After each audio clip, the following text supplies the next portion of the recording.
Ni simanzi na vilio vikiwa vimetawala wakati wa kuaga mwili wa aliyekuwa mhandisi wa wakala wa maji na usafi wa mazingira RUWASA katika wilaya Busega mkoa wa Simiyu, mhandisi Safieri Senzota ambaye aliuawa kinyama na watu wasiojulikana baada ya kumvamia nyumbani kwake usiku wa kuamkia Mei 24, 2026. Mhandisi Safieri Senzota amekutwa na mauti mnamo tarehe 24 mwezi wa 5, 2026 usiku akiwa nyumbani kwake baada ya kuvamiwa. Watumishi mbalimbali wa serikali wakiongozwa na mkuu wa mkoa huo Anamlingi Macha pamoja na wananchi wa wilaya hiyo wameaga mwili wa marehemu nyumbani kwake Busega, ambapo serikali imeahidi kuwasaka wale wote waliohusika katika tukio hilo. Sisi kama serikali tunahakikishia haki ya Safieri itapatikana. Bwana ametoa jina lake. Ni watu ambao wamefanya jambo la kikatili sana. Safieri alifikwa na mauti kwa njia ya ukatili mkubwa,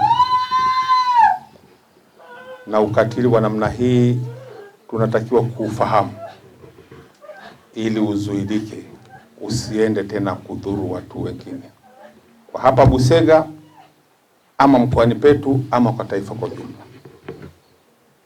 Kwa hiyo niwaambie wafiwa na wananchi kwa ujumla kwamba tangu jana serikali ama vyombo vya ulinzi na usalama vipo kazini kwa kiwango cha kutosha, na tumeendelea kupokea taarifa kidogo, lakini tunaamini tutafikia hatua ya kufahamu asili ya jambo hili.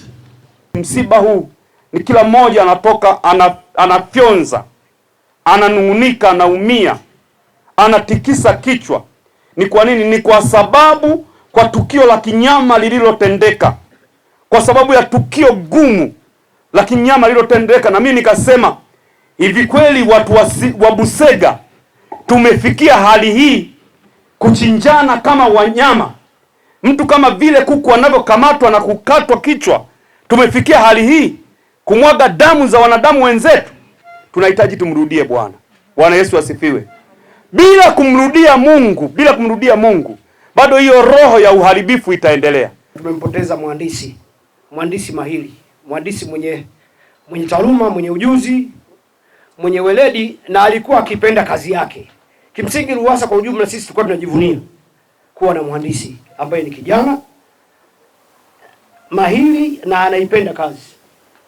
Safieri alikuwa akipewa kazi hawezi kucheka mpaka amepata results. Yaani tunasema alikuwa mpaka afurahie, ameikamilisha, ameiweza kuiwasilisha. Ndio ilikuwa raha ya mhandisi Safieri. Ninaamini kaburi lake la kaka yangu Safieri itakuwa na heshima kubwa kwa kazi alizozifanya Busega, hata kama amekufa akiwa na umri mdogo. Kazi aliyoifanya ni kubwa sana kwetu Busega. Mimi ni mashahidi, muda wote ukimpigia simu nenda Ngasamo pima kisima anafanya. Ili kuwa mwanafamilia bora wa Global TV, usisahau kusubscribe, like, kushare na kucomment. Baada ya kusubscribe, bonyeza alama ya kengele ili kupata taarifa kwa kila video inayopanda Global TV Online.